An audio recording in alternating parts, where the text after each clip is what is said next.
करते हैं। होप आप लोगों को स्लाइड नज़र आ रही होगी। यस, आ रहा है स्लाइड नज़र? आप मुझे ओके चले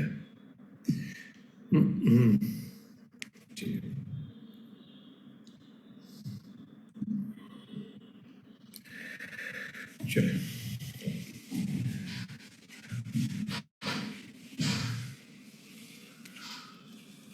तो थोड़ा परिचय करा दूं। मेरा नाम मोहसिन शेख, मुंबई से हूँ और वेस्टीज में as a universal crown director हूँ and as a wellness coach के तौर पे आज मैं काम कर रहा हूँ और बहुत सारे लोगों को अपनी नॉलेज से, अपने एक्सपीरियंस से हेल्प कर रहा हूँ उनके वेट को कम करने में, उनके डायबिटीज़ को रिवर्स करने में, उनके लाइफस्टाइल डिजीज़ को ठीक करने में। एंड यस, मज़ा आ रहा है इस जर्नी में।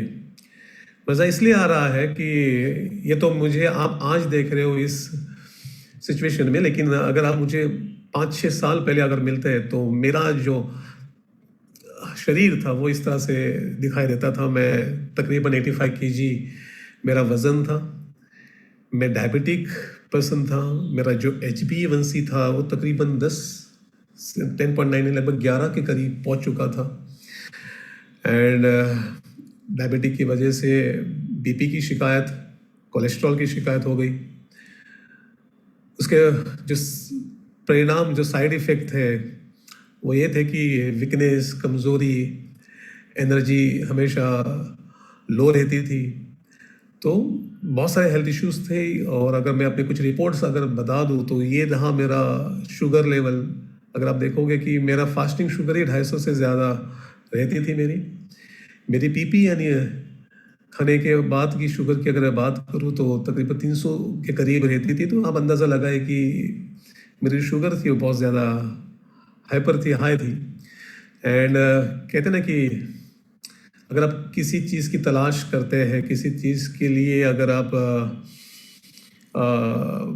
उसको ढूंढने के लिए आपकी मैं कैसे इस सिचुएशन से बाहर निकलूं, तो रास्ता ज़रूर मिलता है।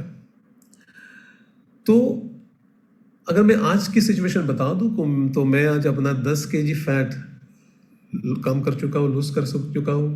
जो HbA1c मेरा 11 पे पहुँच चुका था और मैं दिन में 3 टैबलेट्स लेता था, आज वही HbA1c 6.3 पे आ गए और मैं मेडिसिन फ्री लाइफ जी रहा हूँ। तो ये कैसे मुमकिन है? ये कैसे पॉसिबल है? ये मैजिक कैसे हुआ? तो जब मैं इस सिचुएशन से बाहर आने की कोशिश कर रहा था तो इस दौरान में बहुत सारे आर्टिकल्स, बहुत सारी किताबें, बहुत सारे एक्सपर्ट्स को के टच में आया और न्यूट्रिशन के बारे में जानना शुरू किया। सप्लीमेंट्स का, न्यूट्रिशन का रोल कितना अहम होता है हमारे हेल्थ में, डायबिटीज़ रिवर्स में, वेट मैनेजमेंट में। उसके बाद वेस्टिज सप्लीमेंट का एक बहुत बड़ा रोल रहा है मेरे इस जर्नी में। तो कैसे मुमकिन हुआ, कैसे मैंने अपने खाने पीने की चीज़ों में मैंने अपना सुधार किया, इम्प्रूवमेंट किया, मैंने अपने लाइफस्टाइल में कुछ बेहतर चेंजेस लाए और इन सभी का कम्बिनेशन जब मैंने अपने शरीर में मैंने किया तो मुझे मैजिकल रिजल्ट्स मिले।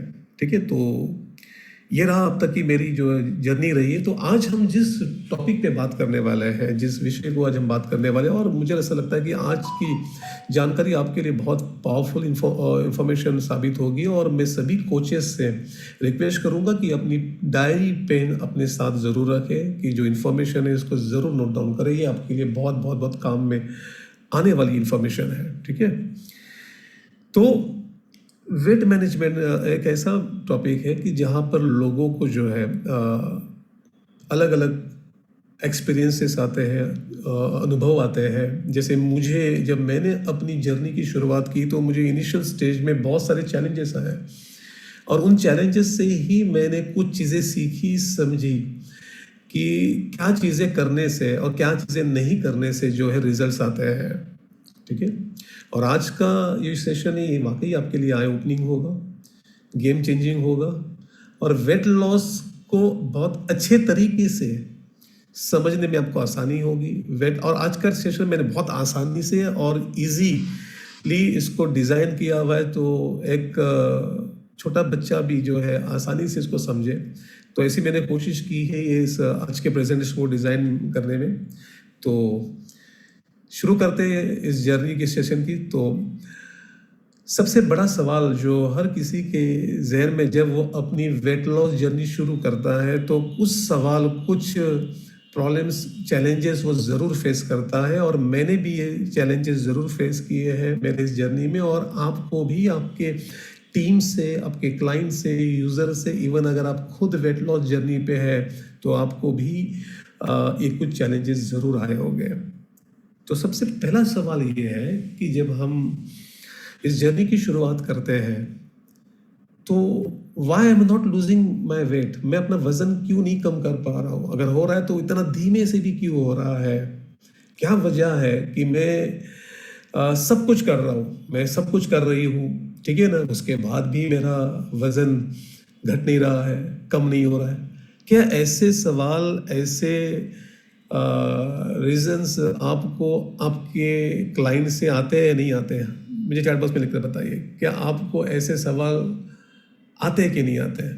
देखो, आज मैं थोड़ा सी रियलिटी पे हम बात करेंगे, ठीक है ना, कि बहुत लोग ज़रूर ऐसे सवाल ज़रूर फेस करते हैं जब किसी की वेट लॉस जर्नी की जब शुरुआत करते हैं या खुद की करते हैं। कुछ सवाल ऐसे भी आते हैं कि मैं शेक तो डेली ले रहा हूँ, रोज़ाना ले रहा हूँ, लेकिन फिर भी मेरा वजन कम क्यों नहीं हो रहा है? ये मेरे साथ भी हो रहा था शुरुआत में, इनिशियल फेज में, शायद ये आपके साथ भी हो रहा होगा। मैं एक्सरसाइज तो डेली कर रहा हूँ, still I am not losing my wait, ऐसा क्यों? ऐसे भी सवाल आपको ज़रूर आ रहे होंगे आपके नेटवर्क से, आपकी टीम से, आपके क्लाइंट से, कि यार मैं मॉर्निंग सेशन में आके वर्कआउट तो ज़रूर कर रहा हूँ, लेकिन अभी भी उतना खास फर्क या खास रिजल्ट मुझे नहीं मिल रहा है, क्यों? इसके पीछे क्या वजह है, वो जानेंगे हम। मैं पसीना तो बहुत बहाता हूँ वर्कआउट में, सवेरे के वर्कआउट में पसीना तो बहुत मेरा बह रहा है, लेकिन मेरा जो वजन है वो टस से बस नहीं हो रहा है। वो जो सुई है ना कांटे की, वो बस एक ही जगह पे रुकी हुई है, वो नीचे नहीं आ रही है। क्यों ऐसा होता है? इसके पीछे क्या कारण है? क्योंकि ये सवाल अगर नहीं आए तो ज़रूर आगे भी आएंगे। तो हमें कैसे इसको ठीक करना है या इसके पीछे का क्या कारण है वो समझना ज़रूरी है। Why is my belly fat not reducing even after taking shake regularly? कि मेरी जो तोंद है, मेरी जो पेट है, या मेरी जो पेट की जो चर्बी है या जो फैट है, वो क्यों नहीं कम हो रहा है? मेरा पेट अंदर क्यों नहीं जा रहा है? ठीक है, क्योंकि मैं रोज एक्सरसाइज भी कर रहा हूँ, मैं शेक भी ले रहा हूँ, तो ऐसा क्यों? ये भी सवाल आ रहा होगा आपको। Why do I feel tired after exercise? मुझे एक्सरसाइज करने के बाद जो है मैं थक जाता हूँ जल्दी से, क्योंकि उसके बाद तो मुझे एनर्जेटिक होनी चाहिए, लेकिन ऐसा क्यों होता है कि मैं थका महसूस करता हूँ? इसके पीछे का रीज़न जानेंगे आज। आई ईट वेरी लेस, मैं बहुत कम खाता हूँ, लेकिन उसके बावजूद भी मेरा वजन कम नहीं होता है। कुछ लोग कहते हैं ना कि मैं डाइट कर रहा हूँ, क्रैश डाइट कर रहा हूँ, लेकिन उल्टा हो जाता है, वजन घटने की बजाय उनका वजन बढ़ जाता है। यस, अगर आप कम खाते हैं तो आपका वजन कम नहीं होता है।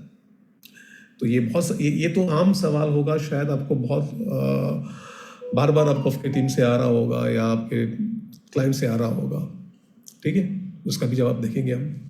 Why do I feel hungry again and again even after eating? Yes, एक बार खाना खाने के बाद भी आपको भूख लग रही होगी, और बार बार ऐसा होता है कि आपका फुल होने के क्या बोले, वो खाना खाने के बाद भी ऐसा क्यों है कि भूख जो है वो मिटती क्यों नहीं है? ऐसा क्यों हो रहा है? ये भी देखेंगे हम। Why do I get strong craving at night? रात में मुझे बहुत ज़्यादा क्रेविंग क्यों होती है खाने की? क्योंकि मैं खाना तो खा चुका हूँ, उसके बाद भी मुझे क्रेविंग होती है। ये भी सवाल आपको आता होगा, या ये भी चीज़ आपके साथ होती होगी। ऐसा क्यों होता है, उस पर भी हम देखेंगे, क्योंकि ये सब चीज़ें मैंने जो है खुद की जर्नी में महसूस किया है। तो मैं अपने अनुभव के हिसाब से, और मैक्सिमम जो लोगों के से सवाल मुझे आते हैं उनके अनुभव के अकॉर्डिंग मैंने ये सारी चीज़ सवाल रखे हैं।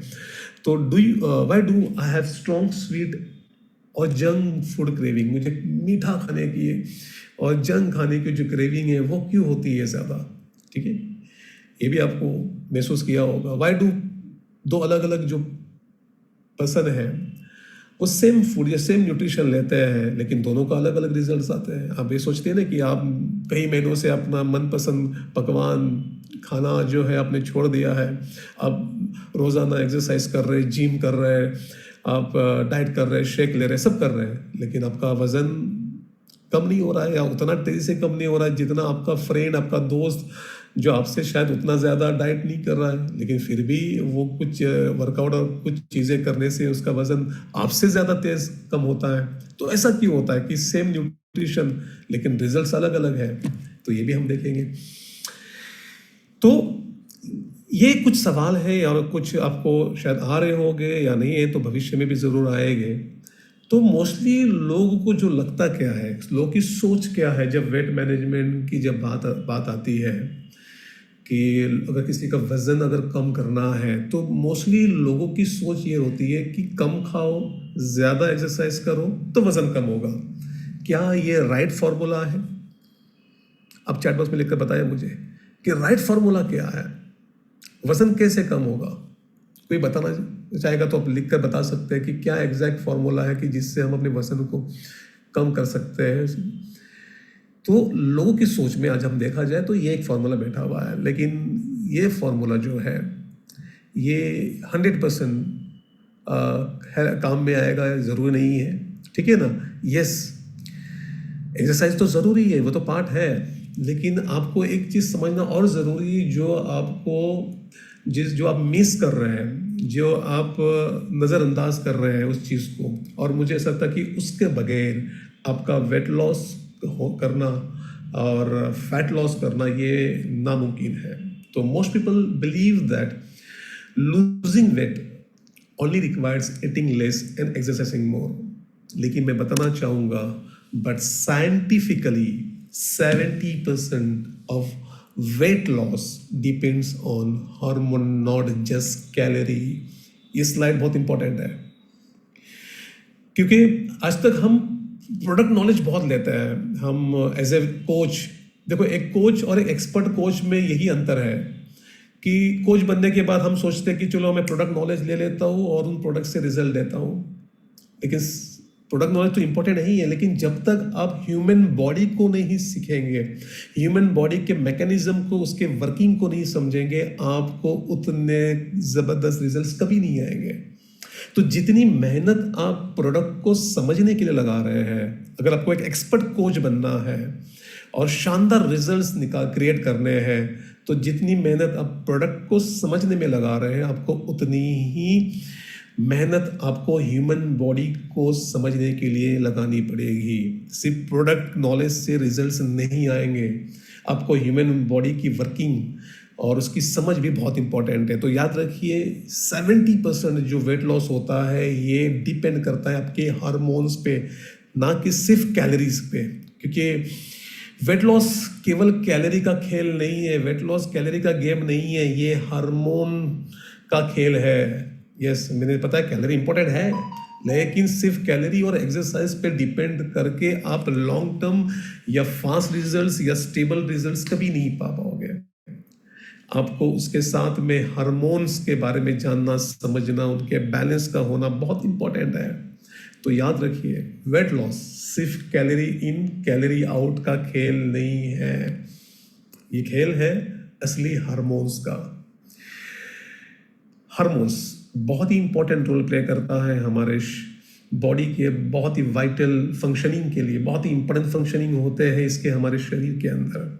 और वेट मैनेजमेंट में, इवन डायबिटीज रिवर्सल में और जितनी लाइफस्टाइल डिजीज है उसमें इसका अहम किरदार होता है। विदाउट हार्मोन रेगुलेशन आप वेट लॉस जो है उतना इफेक्टिव नहीं कर पाएंगे।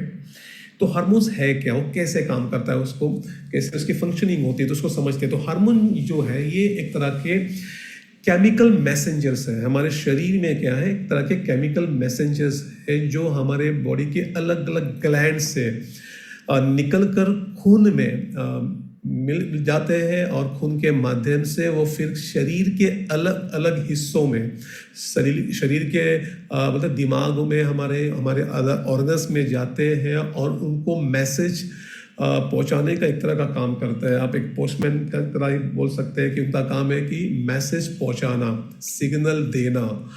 और इनके मोस्टली जो इम्पोर्टेंट मैसेजेस जो होते हैं, जैसे कब भूख लगनी चाहिए, ठीक है ना, ये हार्मोन्स हमें बताते हैं, ठीक है। कब पेट भरा महसूस होता है, जैसे आपका फुलनेस आ गया, पेट भर चुका है, तो ये एक रोल होता है हार्मोन का, ये बताना आपके माइंड को कि यस अभी पेट भर चुका है, अभी वो भूख खत्म हो चुकी है, तो आप रुक जाइए। तो ये हार्मोन का काम होता है। शरीर के अंदर जो फैट बर्न करना, उसको जलाना या उसको जमा करना, कितना जलाना है, कितना जमा करना है, ये भी रोल होता है हार्मोन का, जो हमारे बॉडी को वो मैसेज देता है। हमारे बॉडी की जो ऊर्जा है, जो मेटाबॉलिज्म है, वो किसको कितना धीमा करना है, कितना तेज करना है, ठीक है ना, ये भी हार्मोन बताते हैं मैसेज करके हमारे बॉडी को। उसके बाद आपकी नींद, आपकी स्ट्रेस, आपका मूड, ये सारी चीज़ें जो है ये रेगुलेट करते हैं हमारे हार्मोन्स जो मैसेजिंग के ज़रिए से, ठीक है। तो जिस तरह से एक कार चलाने के लिए ड्राइवर का होना ज़रूरी है, बिना ड्राइवर के आप कार नहीं चला सकते हैं, उसी तरह से आपके शरीर में जैसे हार्मोन हमारे शरीर का ड्राइवर है। आपके शरीर का जो ड्राइवर है वो कौन है? जैसे कार मान के चले, आपका शरीर एक कार है, लेकिन इसको ड्राइव करने के लिए जैसे एक ड्राइवर की ज़रूरत है, तो हार्मोन वो ड्राइवर है जो इस शरीर को ड्राइव करता है। तो जैसे कार कितनी भी महंगी हो, कितनी भी उसके अंदर फंक्शनैलिटीज हो, लेकिन अगर ड्राइवर नहीं है तो फंक्शन यूज में नहीं लाया जा सकता है। वैसे ही हार्मोन सही नहीं होंगे तो आपकी बॉडी प्रॉपर फंक्शनिंग नहीं करेगी। तो अगर हार्मोन बैलेंस रहेंगे, आपके बॉडी के जितने भी जो हार्मोन्स है वो है बैलेंस्ड है, तो आपके बॉडी में सारी जो फंक्शनिंग है ये स्मूथली चलती रहेगी, ठीक है ना। लेकिन जिस दिन ये इम्बैलेंस हो जाता है, जिस दिन ये अनसंतुलित हो जाता है, चाहे आप उसके बाद कितना भी डाइट ले लो, चाहे उसके बाद कितना भी बेहतरीन से बेहतरीन प्रोटीन्स वगैरह ले लो या एक्सरसाइज कर लो, जो कुछ करना है कर लो, लेकिन अगर आपके हार्मोन्स इम्बैलेंस है, वो बैलेंस नहीं है, तो आपका वेट लॉस बहुत मुश्किल हो जाता है। क्योंकि बहुत लोग एक बोलते हैं ना, आपको ये सवाल जरूर आया होगा कि एक लेवल पे आके उनका वेट स्टक हो जाता है, रुक जाता है, और उसके बाद वो कड़ी मेहनत करते हैं, बहुत कुछ करते हैं, लेकिन वो वेट वहां से हिलता नहीं है। ये वो स्टेज है जहाँ पर वो पहुंचते हैं कि उनके बैलेंस और हार्मोन्स जो है इम्बैलेंस हो जाता है, वो प्लेटो करके एक जगह है वहाँ पर रुक जाती है, ठीक है। तो एक एग्जाम्पल के जरिए से आपको थोड़ा समझाने की कोशिश करता हूँ, जिससे आपको बहुत आसानी से समझ में आएगा कि हार्मोन किस तरह से फंक्शनिंग करता है हमारे बॉडी में। बैलेंस रहता है तो किस तरह से स्मूथली काम होता है, और इम्बैलेंस होता है तो किस तरह से हमें नुकसान होता है। मान लीजिए आपका शरीर जो है एक रोड है, आपका शरीर जो बॉडी है एक रोड है, सड़क है, और हार्मोन्स जो है उस रोड पे के सिग्नल्स है, ठीक है। आपका शरीर एक सड़क है, एक रोड है, और जो हार्मोन्स है आपके बॉडी के वो सिग्नल्स है। अभी होता क्या है कि जैसे आपके बॉडी को ग्रीन सिग्नल मिलता है हार्मोन्स के जरिए से, तो बॉडी को समझ में आता है कि मुझे भी फैट को जलाना है, बंद करना है। तो जैसे ग्रीन सिग्नल मिल गया, बॉडी क्या करेगा, फैट को बंद करना शुरू करेगा। और वही हार्मोन्स जैसे वो रेड सिग्नल देगा, तो बॉडी को समझ में आ जाता है कि मुझे बंद करने की जगह पे अब इसको स्टोर करना है। तो ये सिग्नलिंग करता है हार्मोन्स आपके बॉडी को, इसके अकॉर्डिंग बॉडी फंक्शन करता है। लेकिन जैसे बताया ना कि अगर सिग्नल सही है, सही तरीके से फंक्शन कर रहे हैं, चल रहे हैं, तो ट्रैफिक जो होगा, आपका रोड पे का जो ट्रैफिक होगा वो स्मूथली चलेगा। लेकिन जिस दिन ये सिग्नल काम करना बंद हो गए या ये सिग्नल खराब हो गए, तो उस सड़क पे जाम लगेगा। ऐसा होता है कि नहीं होता? आपके शहर में आपने देखा होगा सिग्नल खराब हो गए तो पूरी जाम लग जाती है, ट्रैफिक लग जाती है, पब्लिक कंफ्यूज हो जाती है, कहाँ से निकलना है, कहाँ से नहीं निकलना है। एग्जैक्टली हमारा शरीर के अंदर भी यही होता है। जब शरीर को प्रॉपर सिग्नल मिलना बंद हो जाते हैं, नहीं, वेट लॉस में जाम लगना मतलब हार्मोन्स कंफ्यूज है, बॉडी को सिग्नल प्रॉपरली मिल नहीं रहा है, सिग्नलिंग प्रॉपर तरीके से हो नहीं रही है, और हार्मोन कंफ्यूज्ड है। और यही वजह है कि हमारे बॉडी में कोई भी काम स्मूथली नहीं चल रहा है। तो होप आपको समझ में आया होगा कि किस तरह से हार्मोन्स काम करते हैं सिग्नलिंग का हमारे शरीर में। तो याद रखिए, वेट लॉस तभी मुमकिन है आपके शरीर में, बॉडी में, जब तक आपके बॉडी में फैट बर्न मोड, बहुत सारे मोड है हमारे बॉडी के अंदर, उसमें से एक मोड है फैट बर्न, चर्बी को जलाने वाला मोड। यस, जब तक ये ऑन नहीं होगा, जब तक ये एक्टिवेट नहीं होगा, तब तक हार्मोन ये तो वो फैट लॉस होने वाला नहीं। और इसको इस फैट मोड को जो लाने में हार्मोन्स का बड़ा रोल है। वजन घटाने से पहले शरीर को फैट बर्न मोड में लाना जरूरी होता है, और ये सिर्फ हार्मोन बैलेंस से ही होता है। अगर आपके हार्मोन इम्बैलेंस है, फैट मोड में आना बहुत मुश्किल हो जाएगा आपके शरीर को। तो अभी वो कौन सी हार्मोन्स है जो हमें हेल्प करेंगे हमारे वेट लॉस जर्नी में, जो रिस्पॉन्सिबल है वेट गेन में भी और वेट लॉस में भी, इनका बैलेंस रहना कितना ज़रूरी है, और ये क्यों इम्बैलेंस होते हैं, जब इम्बैलेंस होते हैं तो इसके क्या साइड इफेक्ट होते हैं, और कैसे इनको बैलेंस किया जाए, उस पर आज हम बात करेंगे। तो हो सके तो आप लिख कर लीजिए इन हार्मोन्स के नाम को, या इसका स्क्रीनशॉट लीजिए जो आपको काम आएगा आपके वेट लॉस जर्नी में और आपके क्लाइंट के वेट लॉस करने में।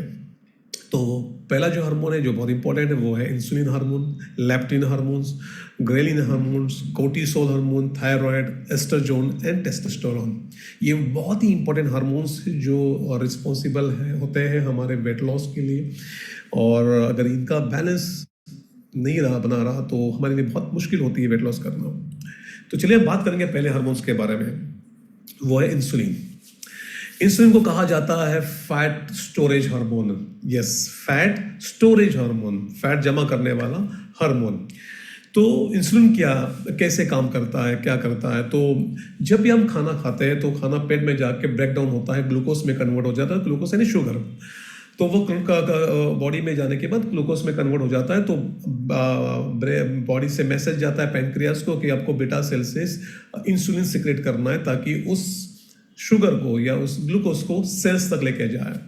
तो इंसुलिन का काम, इसको कहते हैं ट्रांसपोर्टर हार्मोन या कैरियर हार्मोन, बराबर ना, कि ये खून में से, ब्लड में से शुगर को निकाल के वो सेल्स तक लेके जाता है, ताकि सेल्स को वो ऊर्जा मिले, वो एनर्जी मिले, वो न्यूट्रिशन मिले उस ग्लूकोज से, उस शुगर से, ठीक है ना। और जब आपके बॉडी में अतिरिक्त शुगर बनी रहती है, तो उसको फैट में बदलने का भी काम जो है इंसुलिन का है। तो इंसुलिन का दो मेजर फंक्शन है, वो क्या है? ब्लड से शुगर सेल्स तक पहुंचाना, और अतिरिक्त शुगर अगर बची है सेल्स फुल होने के बाद, मसल्स भर जाने के बाद, लीवर भर जाने के बाद, जितनी भी शुगर या ग्लूकोज बची रहती है, फिर उसको फैट में कन्वर्ट करना, स्पेशली विसरल फैट में कन्वर्ट करने का काम भी इंसुलिन का ही होता है। तो ये उसका फंक्शनिंग है। अभी जब इंसुलिन इम्बैलेंस होता है तो किन कारणों से होता है, कब होता है? तो जब आप ज्यादा मीठा खाते हैं, बहुत ज्यादा मीठा का अगर सेवन करेंगे, तो उस सूरत में जो है आपका इंसुलिन इम्बैलेंस होने की संभावना बढ़ जाती है। जब आप बहुत ज्यादा कार्बोहाइड्रेट कार्ब्स खाते हैं, जैसे ज़्यादा मैदा और मैदे से बनी चीज़ें, जिसमें ब्रेड आ गया, बिस्किट्स आ गए, केक्स आ गए, बेकरी आइटम्स आ गए, उसके बाद अगर आप बहुत ज़्यादा वाइट राइस खा रहे हैं, चावल खा रहे हैं जिसमें बहुत ज़्यादा कार्बोहाइड्रेट्स है, जंक फूड खा रहे हैं, तो आपका इंसुलिन इम्बैलेंस होने का खतरा बढ़ जाता है। उसके बाद बार बार स्नैकिंग करते हैं, क्योंकि बार बार स्नैकिंग करने से आपका बॉडी बार बार इंसुलिन प्रोड्यूस करता है, ठीक है ना, और इस वजह से वो इम्बैलेंस होने की संभावना बढ़ जाती है। उसके बाद इरेगुलर ईटिंग हैबिट्स, जैसे मैंने कभी भी खाते रहना, ठीक है ना, ये हमारे इंसुलिन हार्मोन्स को इम्बैलेंस करता है। तो ये कुछ कारण थे। तो जब आप ज़्यादा मीठा, मैदे से बनी चीज़ें, जंक खाते हैं, तो शरीर में इंसुलिन ज़्यादा बनती है, और अगर इंसुलिन बार बार ज़्यादा बनी रहेगी, हायर बनी रहेगी, तो शरीर फैट जलाने के बजाय फैट जमा करना शुरू कर देता है, जैसे मैंने पहले बताया। अगर बार बार, क्योंकि होता ये है कि जब आप ज़्यादा मीठा खाते हैं, जो बहुत ज़्यादा शुगर ब्लड में आती है, तो बॉडी उतनी ज़्यादा इंसुलिन और प्रोड्यूस करते रहता है। एंड ये वजह है कि फिर वो फैट बर्निंग प्रोसेस को छोड़ के फिर वो फैट स्टोरेज मोड में आ जाता है, जिससे हमारा वेट गेन होना शुरू होता है, बेली फैट बढ़ता है, विसरल फैट बढ़ जाता है। तो ये एक प्रॉब्लम है जो फेस करते हैं जब हमारा इंसुलिन जो है इम्बैलेंस होता है। तो जब इम्बैलेंस होता है तो आपका बेली फैट बढ़ेगा, आपका पेट बहुत बड़ा दिखना शुरू हो जाएगा। उसके बाद कांस्टेंट क्रेविंग रहेगी, आपको बहुत ज़्यादा क्रेविंग बनी रहेगी। अगर आपका इंसुलिन हार्मोन इम्बैलेंस होगा, खाने की क्रेविंग बनी रहेगी, खाने के बाद भी आपको भूख महसूस होती रहेगी, कांस्टेंट क्रेविंग के बाद फिर लो एनर्जी, यानी खाने के बाद भी आपको वो एनर्जी महसूस नहीं होगी, हमेशा डल डीम आप महसूस करेंगे, लो एनर्जी फील करेंगे। उसके बाद जो वेट लॉस या जो फैट लॉस होगा उसका जो प्रोसेस है बहुत धीमा हो जाएगा, स्लो हो जाएगा, अगर आपका इंसुलिन हार्मोन अगर इम्बैलेंस है। उसके बाद जो वेट है, वेट लॉस प्लेटी जो है वो अचीव कर लोगे, यानी एक्सरसाइज, डाइट सब कुछ करने के बाद भी आपका वेट लॉस नहीं हो रहा है, उस स्टेज पे आप पहुंच जाते हैं जब अगर आपका इंसुलिन इम्बैलेंस हो जाता है। उसके बाद कैसे इसको बैलेंस किया जाए, क्या करने से इंसुलिन जो हार्मोन से बैलेंस हो गए और हमारा वेट लॉस आसान हो जाएगा। तो आपको सबसे पहला जो काम करना होगा कि आपके डाइट में जो चीज़ें मैंने भी फॉलो किया वो था लो जीआई मील, यानी वो फूड जिसका जीआई 55 से कम होना चाहिए, ठीक है ना। तो इसमें हमेशा एक फॉर्मूला याद रखिए, GPS, grains, potato and sugar.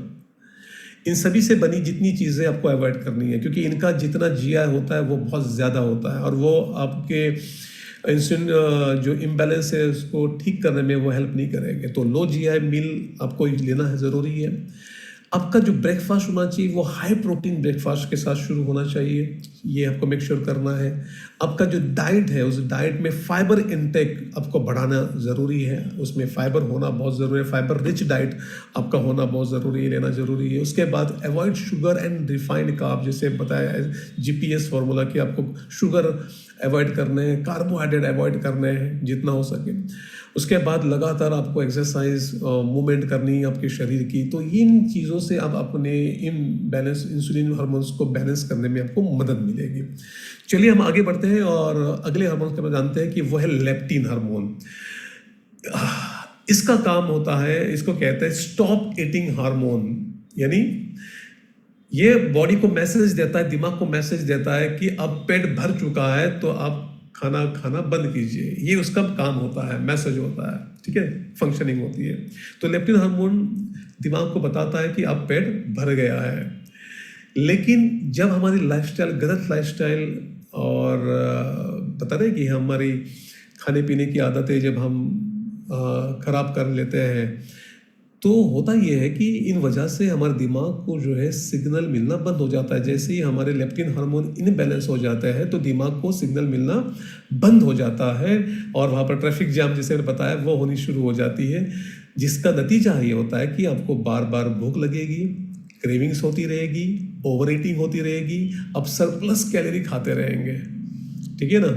यानी वेट लॉस नहीं होगा, वेट एक जगह पे रुक जाएगा या शायद बढ़ भी जाएगा। अगर आपका लेप्टिन हार्मोन जो है अगर सही तरीके से काम नहीं कर रहा, अगर वो इनबैलेंस है तो आपकी क्रेविंग कभी नहीं रुकेगी, आपकी ओवर ईटिंग कभी नहीं रुकेगी, आप जो बार बार जो स्नैकिंग कर रहे हैं वो कभी नहीं रुकेगा। तो इसलिए लेप्टिन का बैलेंस रहना बहुत ज़रूरी है। तो ये कब इम्बैलेंस होता है, यू नेवर फील फुल, जब ये जब इनबैलेंस होता है तो क्या चीज़ें आप फील करोगे, तो आपको महसूस है कि आप खाना खाने के बाद भी वो फील नहीं आ रहा कि मैं पेट भर चुका है, ठीक है, वो फीलिंग सेटिस्फेक्शन वाली नहीं आएगी। उसके बाद में ओवर ईटिंग जो है होती रहेगी, आप जंक फूड की क्रेविंग्स बढ़ेगी, ठीक है ना। डिफ़िकल्ट टू कंट्रोल पोर्शन, यानी आप पोर्शन पे कंट्रोल नहीं रहेगा, ठीक है, बड़े क्वांटिटी में आप जो है फूड इंटेक करेंगे, ये सब चीज़ें होती रहेगी, जिसका नतीजा ये होगा कि वेट लॉस करना छोड़ दो, वेट गेन होना स्टार्ट हो सकता है अगर लेप्टिन हार्मोन इम्बैलेंस है। तो इसको कैसे बैलेंस में लाया जाए, तो जैसे मैं बताया कि प्रोटीन, यस, आपके मील में प्रोटीन का होना बहुत ज़रूरी है। प्रोटीन अगर डेफिशिएंसी है तो उसकी डेफिशिएंसी को भरपाई करें आप प्रोटीन से। ओमेगा का इंटेक बढ़ाइए, आपके ओमेगा के लिए आप वेस्टीज का फ्लैक्स ऑयल, क्रील ऑयल ये आप यूज़ कर सकते हैं। हाई प्रोटीन मील के अंदर हमारे प्रोटीन शेक का इस्तेमाल कर सकते हैं। प्रॉपर नींद, अच्छी खासी नींद होनी चाहिए 7 से 8 घंटे के लिए, जिसके लिए आप हमारा जो स्प्रे है, ठीक है ना, वो स्प्रे का इस्तेमाल कर सकते हैं, मेटालिन करके, वो एक हार्मोन है जो आप हेल्प करेगा आपके अच्छी नींद के लिए।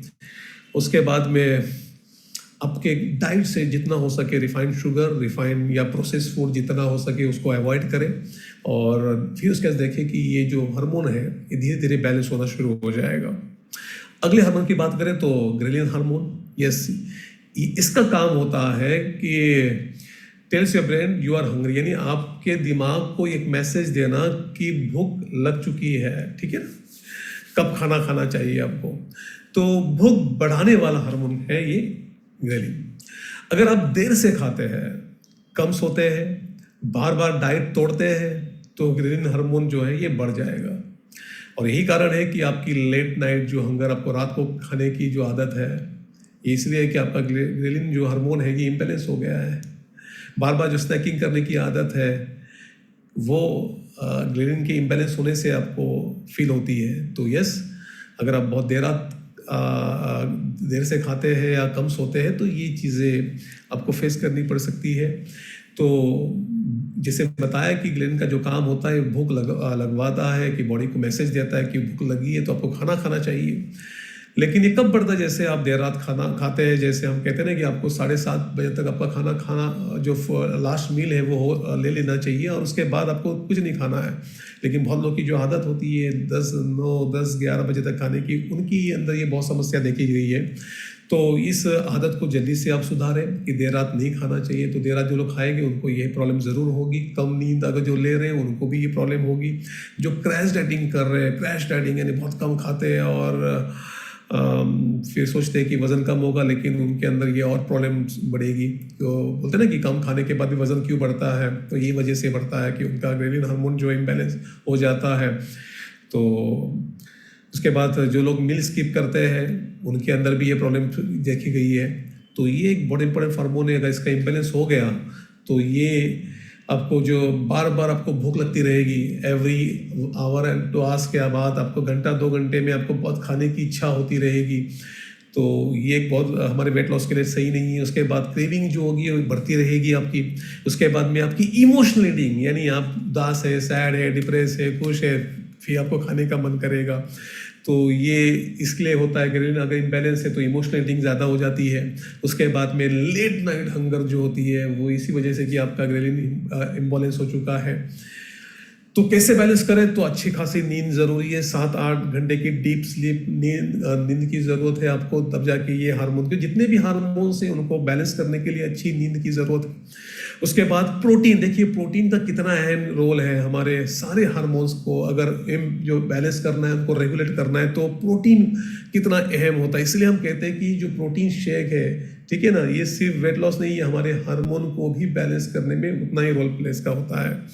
तो प्रोटीन इन एवरी मील होना चाहिए आपका। अवॉइड लेट नाइट ईटिंग, ठीक है, जितना जल्दी हो सके 7-7:30 बजे आप अपना लास्ट मील अब ख़त्म कीजिए, तब जाके आप बैलेंस कर पाएंगे। और अपने स्ट्रेस को जो है मैनेज कीजिए, आपके तनाव को जो है मैनेज कीजिए मेडिटेशन से, ब्रीदिंग एक्सरसाइज से, ठीक है।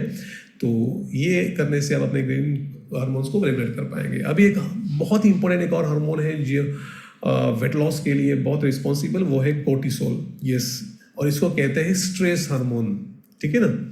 ये हार्मोन क्यों दिया गया, ये हार्मोन हमें अलर्ट करता है खतरों से, यानी जब भी कोई खतरा नजर आ जाता है हमें, तो हमारे अंदर वो हार्मोन रिलीज होता है जो हमें मैसेज देता है कि या तो उस खतरे से उससे फाइट, या उससे वहां से भाग जाओ, या उससे दूर हो जाइए। फॉर एग्जाम्पल, अगर आपको कोई नाग या सांप नजर आया तो आप तो उसके साथ खेलेंगे नहीं ना, आपको पता है ये डेंजर चीज है। तो आपका शरीर आपको मैसेज देता है कोर्टिसोल के जरिए से कि यहाँ पर खतरा है, वहां से दूर रहिए, ठीक है। तो उसका फंक्शन ये था। लेकिन हम अभी बहुत सारा स्ट्रेस हम बाकी चीज़ों का ले रहे हैं, बहुत सारी चीज़ें, टेंशन और बहुत सारी चीज़ें हमारे लाइफ में आने की वजह से ये कोर्टिसोल हार्मोन और ज़्यादा रिलीज हो रहा है हमारी बॉडी में, जो वेट लॉस को और कम करता है और वेट गेन एक्चुअली वो बढ़ा देता है। तो व्हेन स्ट्रेस गो अप, आपका स्ट्रेस बढ़ जाता है तो कोर्टिसोल राइज होता है, बढ़ जाता है। और जाहिर सी बात है, अगर आपका कोर्टिसोल बढ़ेगा तो बॉडी फैट स्टोर करता है, स्पेशली आपके बेली के पास, आपके पेट के पास, आसपास बहुत सारा फैट अगर जमा है तो समझ जाइए आपका कोर्टिसोल बैलेंस करने की ज़रूरत है। ठीक है, तो इस तरह से जो कोर्टिसोल का काम होता है, तो कोर्टिसोल जो इम्बैलेंस होता है, जैसे आप कांस्टेंट स्ट्रेस लेते हैं, काम का स्ट्रेस, पैसों का स्ट्रेस, ओवर थिंकिंग, बहुत सारी चीज़ें जो आप तनाव में रहते हैं, तो कांस्टेंट वो कोर्टिसोल जो है आपके बॉडी में जो है बनते रहता है और वो आपके बेली फैट को बढ़ाते रहता है। लैक ऑफ स्लीप, अगर आपकी नींद अच्छी नहीं है, पुअर क्वालिटी स्लीप है, तो कोर्टिसोल उस सूरत में भी बढ़ेगा, आपका इम्बैलेंस होगा। उसके बाद में मील अगर आप स्किप कर रहे हैं और बहुत कम खा रहे हैं, तब भी कोर्टिसोल आपका बढ़ेगा, जिससे बेली बढ़ सकने की संभावना है। उसके बाद ओवर एक्सरसाइजिंग, अगर एक्सरसाइज कर रहे हैं, बहुत ज़्यादा एक्सरसाइज कर रहे हैं और रेस्ट नहीं ले रहे हैं, तब भी आपका कोर्टिसोल बढ़ता रहेगा। उसके बाद irregular eating and blood sugar का ऊपर नीचे होना, ये भी कोर्टिसोल को जो है बढ़ाता है। Emotional stress, negative self talk, mentally अगर आप स्ट्रेस ले रहे हैं, मेंटली आप डिस्टर्ब है या आपका संतुलन सही नहीं है, नेगेटिव फेज में है, नेगेटिव टॉक कर रहे हैं, तब भी आपका कोर्टिसोल रिलीज होता है। उसके बाद नो फिक्स रूटीन, सोने का टाइम फिक्स नहीं है, मील का टाइम फिक्स नहीं है, वर्कआउट का टाइम अगर फिक्स नहीं है, तब भी कोर्टिसोल, क्योंकि बॉडी पे स्ट्रेस आता है जिससे कोर्टिसोल रिलीज होता है। तो जब एक इम्बैलेंस होता है, तो जैसे मैंने पहले ही बताया कि बेली फैट बढ़ेगा, पेट बड़ा हो जाएगा, लो एनर्जी फील करोगे, मेटाबॉलिज्म धीमा हो जाएगा, जिससे आपका वेट लॉस रुक जाएगा या स्लो हो जाएगा। फूड की क्रेविंग्स, खाने की क्रेविंग्स बढ़ती रहेगी, एंग्जाइटी, मूड इश्यूज, ये सारी चीज़ें होगी अगर आपका कोर्टिसोल अगर बैलेंस में नहीं है। तो कैसे इसको बैलेंस करना है, तो मैंने बताया कि 7-8 घंटे की अच्छी खासी नींद की ज़रूरत है आपको। ग्रीन टी, यानी उसकी जगह पे आप वेस्लिन टी का इस्तेमाल करें, ये हेल्प करेगा आपके कोर्टिसोल को रिलैक्स करने में। मेडिटेशन करने की सख्त ज़रूरत है, ब्रीदिंग एक्सरसाइज करने की, डीप ब्रीदिंग एक्सरसाइज करने की ज़रूरत है, जिससे आप अपने कोर्टिसोल को बैलेंस कर सकते हैं। मूवमेंट कीजिए, डेली एक्सरसाइज कीजिए, वर्कआउट कीजिए, वो हेल्प करेगा आपके कोर्टिसोल को रिलैक्स करने में।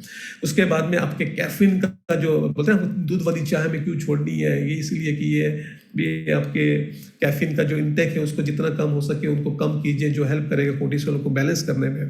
प्रॉपर हाइड्रेशन, यस, पानी का अहम रोल है कोर्टिसोल के अंदर, और स्पेशली सीएमडी का, क्योंकि इसमें एक ऐसा मिनरल है मैग्नीशियम जो रिलैक्स करेगा आपके बॉडी को, तो ये ज़रूरी है आपके लिए। और increase protein in every meal, yes, protein तो आपको लेना ही लेना है, बिना प्रोटीन के कोई भी हार्मोन बैलेंस नहीं होंगे, तो प्रोटीन का इंटेक बढ़ाइए और देखिए फिर ये जो हार्मोन है वो डेफिनेटली स्मूथली वर्क करना शुरू करेगा। अभी आते हैं हम थायराइड हार्मोन पे, जिसको हम कहते हैं मेटाबॉलिज्म कंट्रोलर।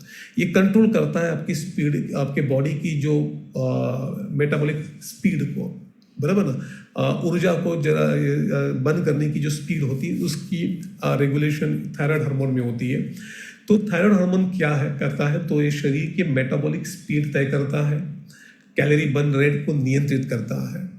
तो जितना थायराइड हार्मोन बेटर रहेगा उतना बेटर, उतना तेजी से वो फैट को बर्न करेगा, और अगर ये इम्बैलेंस है तो ये मेटाबॉलिक प्रोसेस को स्लो डाउन करेगा, जिस वजह से आपका जो फैट बर्निंग प्रोसेस है वो भी धीमा हो जाएगा, वो आपको वेट लॉस में भी आपको बहुत मुसीबत हो जाएगी। उसके बाद तो व्हेन थायराइड जो हार्मोन इम्बैलेंस होता है तो आपका मेटाबॉलिज्म स्लो हो जाता है, थकान रहती है, वेट गेन होता है, फैटिग रहेगी, स्लो वेट लॉस होगा, मूड स्विंग होगी, स्लो डाइजेशन, ये सारी चीज़ें जो है आपको फेस करनी पड़ सकती है अगर आपका थायराइड हार्मोन जो है इम्बैलेंस है। तो कैसे इसको बैलेंस किया जाए, रेगुलेट किया जाए, तो यहाँ पर भी एडिक्वेट जो है सफिशिएंट प्रोटीन आपको जो है लेना ज़रूरी है आपके डाइट में। अवॉइड एक्सट्रीम डाइट, जैसे आप कर रहे हैं स्टारवेशन, यानी जो क्रैश डाइट बोलते हैं, वो जितना उसको अवॉइड करना है। रेगुलर एक्सरसाइज करें, ओवर ट्रेनिंग ना करें, ठीक है, लेकिन एक रेगुलर जो आप नॉर्मली करते हैं आधे घंटे की, पौने घंटे की, उतनी करनी ज़रूरी है। उसके बाद प्रॉपर स्लीप होनी चाहिए 7-8 घंटे की। स्ट्रेस मैनेजमेंट में आप मेडिटेशन करना चालू करें, डीप ब्रीदिंग करना चालू करें। हाइड्रेशन बहुत इंपॉर्टेंट है, स्टे हाइड्रेटेड, लगभग 2-3 लीटर पानी आपको रोजाना पीना चाहिए, लेकिन सीएमडी के साथ, ठीक है, क्यों मैं आगे बताऊंगा। Avoid excess sugar, process food and irregular meal. अगर ये आपने कर लिया तो आप अपने थायराइड को इजीली आप बैलेंस कर पाएंगे। अभी हम बात करते हैं एस्ट्रोजन हार्मोन के बारे में, और ये स्पेशली महिलाओं में ये हार्मोन होता है। और एस्ट्रोजन एक ऐसा हार्मोन है जो खास करके महिलाओं में फैट कहाँ जमा होगा ये डिसाइड करता है। यस, तो जब एस्ट्रोजन इम्बैलेंस होता है तो बेली फैट बढ़ने लगता है, वेट लॉस स्लो हो जाता है, बॉडी शेप बदलने लगती है, ब्लोटिंग और हैवीनेस फील होती है। और कैसे जो है इस हार्मोन को बैलेंस किया जाए, तो आपको बैलेंस न्यूट्रिशन जिसमें फाइबर हो, प्रोटीन हो, ठीक है ना, ये आपको लेनी ज़रूरी है। रेगुलर एक्सरसाइज करनी ज़रूरी है। स्ट्रेस पे आपको कंट्रोल करना है। अच्छी खासी नींद, प्रॉपर स्लीप होनी चाहिए आपकी। और अवॉइड एक्सट्रीम डाइटिंग, जो क्रैश डाइट का मैं बार बार बता रहा हूँ कि लोग ये सोचते हैं कि कम कैलोरी, कम खाने से मेरा वजन कम होगा, लेकिन वो उल्टा नुकसान पहुँचाएगा आपको। तो ये एक चीज़ हमें मेक श्योर करना है कि आप अगर करते हैं तो आपका एस्ट्रोजन जो है वो प्रॉपर फैट स्टोर करना शुरू कर देगा, कंट्रोल में रहेगा, बैलेंस रहेगा। टेस्टोस्टेरोन, ये स्पेशली पुरुषों में ये हार्मोन पाया जाता है और ये हार्मोन का काम होता है कि मसल्स बिल्डिंग, ठीक है ना, मसल बिल्डिंग में और फैट बर्निंग में इसका अहम रोल होता है। तो टेस्टोस्टेरोन जो है ये हमारे मसल मास को बढ़ाने में काम करता है, इसका काम होता है। फैट बर्न करने की कैपेसिटी जो है उसकी बढ़ाता है। मेटाबॉलिज्म को फास्ट करता है, क्योंकि मेटाबॉलिज्म अगर फास्ट हो गया तो फैट बर्निंग और बेहतर बनता है। स्ट्रेंथ और एनर्जी इंप्रूव करता है, तो ज़्यादा मसल ज़्यादा कैलोरी बर्न होगी। इवन हम अगर रेस्ट कर रहे हैं, यानी हमारा जो BMR जो है, बेसिक रेस्टिंग मेटाबॉलिज्म जो है, उसको बेहतर कर देता है। तो यस, टेस्टोस्टेरोन का अहम रोल है। लेकिन जब ये इम्बैलेंस होता है तो वेट लॉस स्लो हो जाता है, बेली फैट बढ़ने लग जाता है, एनर्जी और स्ट्रेंथ कम हो जाती है, मसल लॉस होना शुरू जो लॉस होना लगता है। तो ये हमें नुकसान होता है कि अगर आपका टेस्टोस्टेरोन अगर लो है तो आपको मसल लॉस आपका होता है, फैट लॉस नहीं होता है। तो ये एक बहुत बड़ा नुकसान है अगर आपका टेस्टोस्टेरोन जो है अगर बैलेंस नहीं है। तो टेस्टोस्टेरोन जो है ये बॉडी का फैट बर्निंग इंजन है। अगर स्ट्रॉन्ग इंजन अगर होगा तो फैट और फास्ट बर्न करेगा, कमज़ोर इंजन होगा तो फैट एक्यूमुलेट करेगा। तो यस, तो इस इंजन का स्मूथली काम करना फैट लॉस के लिए, वेट लॉस के लिए बहुत ज़रूरी है। तो इसको कैसे बैलेंस किया जाए, तो आपको पुरुषों के लिए जो सुन रहे हैं, अगर आप मैन हैं तो आप अपने रूटीन में ज़रूर स्ट्रेंथ ट्रेनिंग ज़रूर ऐड करें। स्ट्रेंथ ट्रेनिंग हेल्प करेगा आपके टेस्टोस्टेरोन को बूस्ट करने में। प्रोटीन इंटेक सही रखें, वो हेल्प करेगा टेस्टोस्टेरोन को बूस्ट करने में। प्रॉपर स्लीप ले, स्ट्रेस कम ले और एक्सट्रीम डाइटिंग से बचे।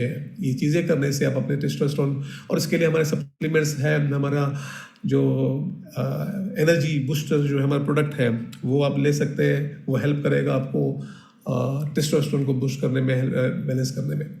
तो हार्मोनल बैलेंस सामान्य जो कारण क्या है, इम्बैलेंस होने के क्या रीजंस हैं। तो अगर आप बहुत ज़्यादा शुगर खाएंगे, ले गए आपके डाइट में, तो डेफिनेटली ये हार्मोन्स इम्बैलेंस हो गए। रिफाइंड कार्ब्स अगर आप खा रहे हैं बहुत ज़्यादा, तो यस, तब जाके भी आपका हार्मोनल जो है वो इम्बैलेंस होगा। लो प्रोटीन है आपका डाइट में, तो ये एक रीज़न है। हाई स्ट्रेस बहुत ज़्यादा ले रहे हैं, तनाव बहुत ले रहे हैं, नींद कम ले रहे हैं, जंक फूड का बहुत सेवन कर रहे हैं, स्टार्वेशन डाइटिंग कर रहे हैं, और एक ही जगह बैठ के काम कर रहे हैं, मूवमेंट नहीं कर रहे हैं, ठीक है ना, तब भी आपके सारे हार्मोन इम्बैलेंस हो सकते हैं। और lack of vitamins and minerals, यानी न्यूट्रिशन डेफिशिएंसी अगर है, तब भी आपके हार्मोनल इम्बैलेंस हो जाएंगे। तो ये हमें समझना बहुत ज़रूरी है कि इन चीज़ों के ऊपर हमें ध्यान देने की ज़रूरत है। शुगर, कार्ब्स जितना हो सके हमें अवॉइड करना है, प्रोटीन का इंटेक बढ़ाना है, स्ट्रेस कम करना है, नींद अच्छी लेनी है, जंक फूड अवॉइड करना है, स्टार्वेशन से, डाइटिंग से हमें बचना है। और जो सेडेंटरी लाइफस्टाइल है कि जगह बैठ के हम जब काम कर रहे हैं, थोड़ा सा मूवमेंट लाना है हमारे जीवन में, थोड़ा सा रूटीन के अंदर थोड़ा सा एक्सरसाइज ऐड करनी है, वर्कआउट ऐड करना ज़रूरी है। और लैक ऑफ विटामिन जो है, जो डेफिशिएंसी, उसकी भरपाई करनी है। अभी वेट लॉस का जो असली सच ये है कि वेट लॉस शरीर से लड़ने से नहीं होता। वेट लॉस शरीर से लड़ने से नहीं होता है, शरीर के साथ काम करने से होता है। एज ए वेलनेस कोच हमें ये समझना बहुत ज़रूरी है कि हमको शरीर को समझना बहुत ज़रूरी है, उसके वर्किंग को समझना बहुत ज़रूरी है, उसके फंक्शनिंग को समझना बहुत ज़रूरी है। अगर वो फंक्शनिंग समझ में आ गए और उसके जो रूट कॉज है जिस वजह से हमारा वेट गेन हो रहा है या वेट लॉस नहीं हो रहा है, उसको अगर हम ठीक करें तो हम long term sustainable weight loss जो है हम कर पाएंगे। तो जब हार्मोन सही सिग्नल पाते हैं तो भूख कंट्रोल होती है, फैट बर्न शुरू हो जाता है, एनर्जी बढ़ जाती है और वेट नेचुरल तरीके से कम होता है। ये तभी मुमकिन है जब हम प्रॉपर तरीके से हमारे बॉडी को समझते हैं और उनके हार्मोन के फंक्शनिंग को अगर रेगुलेट कर लेते हैं तो हम नेचुरल तरीके से वेट लॉस जो है कर पाते हैं। और मैंने मेरे जो वेट लॉस जर्नी में और डायबिटीज़ रिवर्सल में मैंने हार्मोन्स पे बहुत ज़्यादा काम किया, जिस वजह से मैं अपने वेट लॉस को, फैट लॉस को बहुत आसानी से मैं कम कर पाया और अपने डायबिटीज़ को भी ठीक करने में मेरी मदद मिली। तो जैसे बताया कि आप पहले भी हमने बात किया कि आप हार्मोन को ठीक करने में, इसको रेगुलेट करने के लिए आप बैलेंस न्यूट्रिशन लीजिए, प्रोटीन, फाइबर, हेल्दी फैट का इस्तेमाल करें, रेगुलर एक्सरसाइज करें, शुगर को ना बोलें, हाइड्रेशन बढ़ाइए, CMD का इस्तेमाल बढ़ाइए, Vaseline T, energy drink, early dinner करें, टी जो है उसको स्किप करें, नींद अच्छी लें और अपने स्ट्रेस को मैनेज करें, ब्रीदिंग एक्सरसाइज, मेडिटेशन ऐड करें अपने लाइफ में और देखिए उसके बाद आपके सारे हार्मोन्स जो है रेगुलेट करेंगे। अभी हम बात करेंगे कि पानी का कितना बड़ा रोल है हमारे वेट लॉस के लिए, हाइड्रेशन कितना बड़ा रोल प्ले करता है हमारे वेट लॉस में, क्योंकि अक्सर हम सिर्फ सप्लीमेंट की बातें करते हैं, अक्सर सिर्फ हम शेक की बातें करते हैं, एक्सरसाइज की बातें करते हैं, लेकिन पानी और CMD की कोई बात नहीं करता। और मेरा मानना है कि पानी जो है ये अहम इसका किरदार है, एक रोल है आपके वेट लॉस के अंदर। कैसे हम बात करेंगे इसमें। Your hormones are 80% water. Yes, ये स्लाइड बहुत इंपॉर्टेंट है। आपके जितने जो हार्मोन है वो 80% पानी से बने हैं, they are 80% water. When you are dehydrated your hormone cannot function properly and making weight loss nearly impossible. Yes. बहुत लोग कहते हैं ना कि मैं सब कुछ कर रहा हूँ, मैं शेक ले रहा हूँ, मैं एक्सरसाइज कर रहा हूँ, लेकिन मेरा वेट लॉस क्यों नहीं हो रहा है? क्योंकि आपके जो हार्मोन्स है वो 80% पानी से बने हैं और आप डिहाइड्रेटेड हैं। अगर आप सफिशिएंट पानी नहीं पी रहे हैं, आपका बॉडी डिहाइड्रेटेड है, तो आपके जो हार्मोन्स है वो प्रॉपरली फंक्शन नहीं करेंगे और आपके लिए वेट लॉस नियरली इम्पॉसिबल हो जाएगा। ठीक है ना। तो जैसे कोर्टिसोल के लिए जो हाइड्रेशन है वो कितना इम्पोर्टेंट होता है, तो जब पानी हम कम पीते हैं, यानी पानी की जब कमी होती है, ठीक है, तो शरीर जो होता है वो स्ट्रेस में आ जाता है। पानी की कमी से शरीर के लिए स्ट्रेस में आ जाता है और जैसे ही बॉडी स्ट्रेस में आ जाता है तो कोर्टिसोल बढ़ता है, ये हमने देखा पहले भी। और जैसे कोर्टिसोल बढ़ेगा तो पेट की चर्बी वो फैट स्टोर करना स्टार्ट करेगा आपके बेली के आसपास। तो याद रखिए, पानी पीने से शरीर रिलैक्स रहता है, उसमें मैग्नीशियम है और ऐसे मिनरल्स है जो हेल्प करते हैं बॉडी को रिलैक्स होने में। और कोर्टिसोल जिस वजह से बैलेंस में रहता है, कंट्रोल में रहता है और कोर्टिसोल उतना ज़्यादा रिलीज नहीं होता है हमारे बॉडी में और हमारे पेट के आसपास की जो फैट है वो नहीं बढ़ती उतनी। तो यस, हाइड्रेशन कोर्टिसोल को बैलेंस रखने में, मेंटेन करने में हेल्प करता है। उसके बाद इंसुलिन हार्मोन को कैसे बैलेंस करता है अगर हाइड्रेशन आप करते हैं तो। जब शरीर में पानी की कमी होती है, अब जब डिहाइड्रेटेड होते हैं तो आपका जो खून है वो गाढ़ा हो जाता है, ठीक हो जाता है। और अगर आपका खून गाढ़ा हो गया तो शुगर, जो ग्लूकोज है, वो सेल तक नहीं पहुंच पाती है और जो एनर्जी चाहिए, जो न्यूट्रिशन चाहिए सेल के पास पहुंचनी चाहिए, वो नहीं पहुंचेगी। तो शरीर क्या करेगा, जब वो और ज़्यादा इंसुलिन बनाता है, जब ग्लूकोज नहीं पहुंच पाती तो उसको लगता है कि उनके शरीर में इंसुलिन शायद सफिशिएंट नहीं है, तो वो और ज़्यादा इंसुलिन प्रोड्यूस करता है। और इस प्रोसेस में क्या होता है कि बॉडी के अंदर ज़रूरत से ज़्यादा इंसुलिन बनती है और वो जो शुगर है वो जाहिर सी बात है खून गाढ़ा होने की वजह से वो सेल तक नहीं जाता है और वो सारा जो शुगर होता है एट दी एंड वो जाके फैट में कन्वर्ट हो जाता है, तो फैट स्टोर करना शुरू हो जाता है। तो यस, डिहाइड्रेशन हमारे लिए फैट जो है लॉस की जर्नी को और मुश्किल बना देता है। तो इसलिए आपको हाइड्रेट रहना बहुत ज़रूरी है। सीएमडी का पानी पीना बहुत ज़रूरी है, क्योंकि पर्याप्त पानी शुगर आसानी से सेल तक जाएगा और इंसुलिन पे कम दबाव आएगा, जिससे फैट स्टोर नहीं होगा। क्योंकि अगर आपका मैक्सिमम शुगर सेल तक पहुंचता है, मैक्सिमम ग्लूकोज सेल में एंटर हो रहा है, तो इंसुलिन का काम आसान हो जाएगा, ठीक है ना। फिर वो बाकी जो ग्लूकोज या जो चीज़ें जो शुगर है वो फैट में नहीं कन्वर्ट करेगी, ठीक है, अगर आपका सारा ग्लूकोज सेल तक जा रहा है। तो इसलिए पानी का इंटेक बहुत ज़रूरी है। उसके बाद जो हमारे लेप्टिन और ग्रेलिन जो हार्मोन है, जो भूख के हार्मोन्स है, उनके लिए भी बहुत इंपॉर्टेंट है हाइड्रेशन। कई बार प्यास को, आपने देखा कि प्यास को हम, हमारा जो बॉडी है, जो उसका जो ये जो भूख है, जो उसको समझ में नहीं आता है कि असली भूख है या झूठी भूख है, ठीक है ना, क्योंकि प्रॉपर सिग्नलिंग नहीं मिलता है इन हार्मोन के जरिए से। तो कई बार प्यास को ही हम भूख समझ लेते हैं और बार बार खाना, फिर बार बार इंसुलिन स्पाइक होना, और बार बार इंसुलिन स्पाइक होगा तो बार बार आपका बॉडी में फैट स्टोरेज बढ़ता है। तो पानी पीने से दिमाग को सही सिग्नल मिलता है और असली और नकली जो भूख है उसमें अंतर समझ में आता है बॉडी को। यस, ये दोनों हार्मोन भी तभी प्रॉपर तरीके से वर्क करेंगे, फंक्शन करेंगे, जब आप प्रॉपर हाइड्रेट रहेंगे। उसके बाद थायराइड और मेटाबॉलिज्म के लिए भी हाइड्रेशन बहुत इंपॉर्टेंट है। पानी का बड़ा रोल है। थायराइड हार्मोन शरीर की स्पीड को कंट्रोल करता है, जिससे हमें पता है ना कि मेटाबॉलिज्म को बूस्ट करता है। अगर मेटाबॉलिज्म बेहतर रहेगा, आपका फैट बर्निंग बहुत अच्छा रहेगा। पानी कम तो हार्मोन सेल तक ठीक से नहीं पहुंचेगा।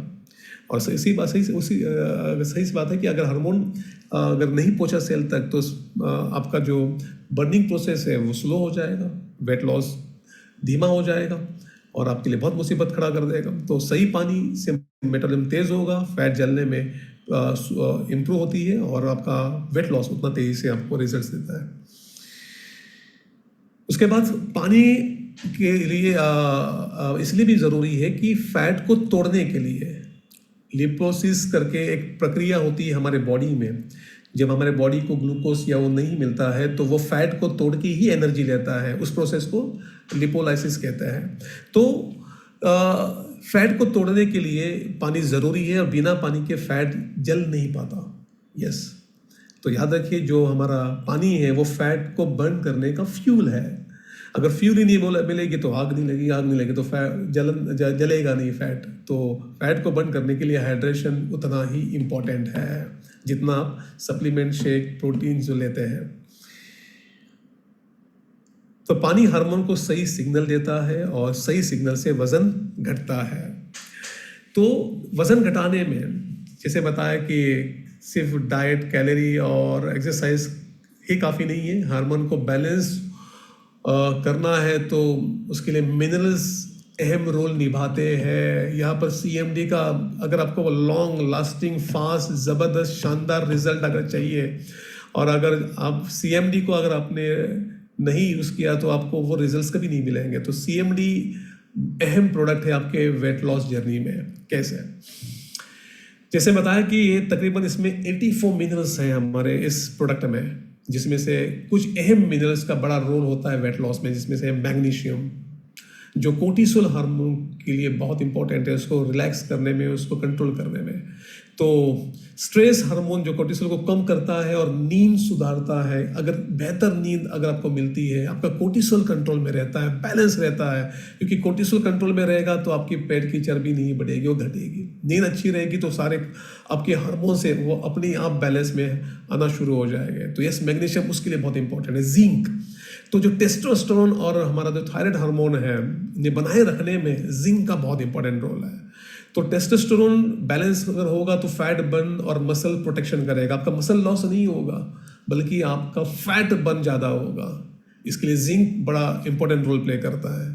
तो जिंक हेल्प करेगा आपके वेट लॉस में। क्रोमियम करके एक बहुत ही अहम हमारा मिनरल है जो ब्लड शुगर और इंसुलिन को कंट्रोल करता है।